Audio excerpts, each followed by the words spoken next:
ಜೈ ಭೀಮ್ ಲಾಲ್ ಸಲಾಂ. ಮಾನ್ಯರೇ, ತಮ್ಮ ಗಮನಕ್ಕೆ ತರಬಯಸುವ ಅಭ್ಯರ್ಥಿಯಾದ ಕಾಸಿಂ ಅಲಿ ಜಿ ಉಜ್ರತಿ ಎಂಬುವನಾಗಿದ್ದು,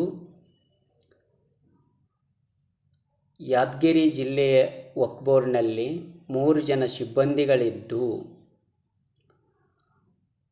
ಆ 3 ಜನ ಸಿಬ್ಬಂದಿಗಳು ಕೆಲಸವನ್ನು ಮಾಡದೆ ನಿರ್ಲಕ್ಷ್ಯ ಮಾಡುತ್ತಿದ್ದಾರೆ ಮತ್ತು ಭ್ರಷ್ಟಾಚಾರವು ತುಂಬಿ ತುಳುಕುತ್ತಿದೆ. ಯಾರು ಹಣ ಕೊಡುತ್ತಾರೆ ಅವರ ಕೆಲಸವನ್ನು ಮಾಡುತ್ತಾರೆಂಬ ಜಿಲ್ಲೆಯಲ್ಲಿ ಗುಸುಗುಸು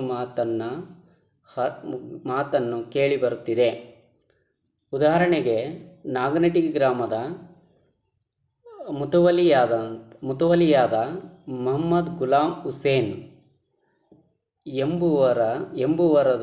ಎಂಬುವರನ್ನು ರಿನವಲ್ ಮಾಡದೆ ಸತಾಯಿಸುತ್ತಿದ್ದು ಮತ್ತು ಅನುದಾನವನ್ನು ಕೊಡದೆ ಸತಾಯಿಸುತ್ತಿದ್ದಾರೆ.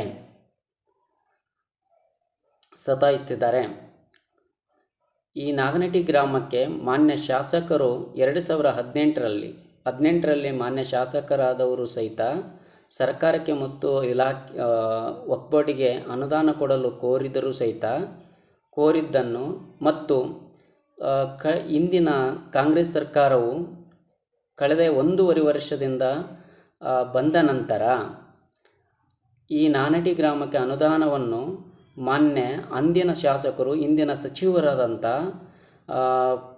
ಸಚಿವರು ಸಹಿತ ಅನುದಾನ ನೀಡಲು ಅನೇಕ ಸಲ ಪತ್ರವನ್ನು ನೀಡುತ್ತಾರೆ. ಆದರೆ ಸಚಿವರ ಪತ್ರಕ್ಕೂ ಮಾನ್ಯವೂ ಮಾಡದೆ ನಿರ್ಲಕ್ಷ್ಯವನ್ನು ತೋರಿಸುತ್ತಿದ್ದಾರೆಂಬ ಬೆಳಕಿಗೆ ಬಂದಿದೆ.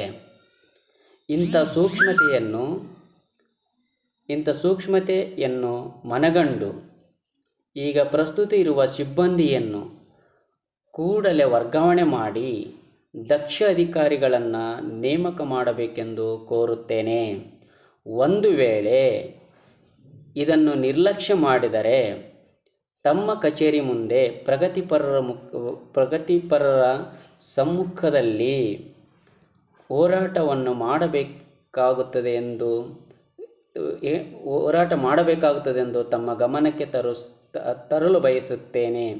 ಇಂತಿ ನಿಮ್ಮ ವಿಶ್ವಾಸಿ ಕಾಸಿಂ ಅಲಿ.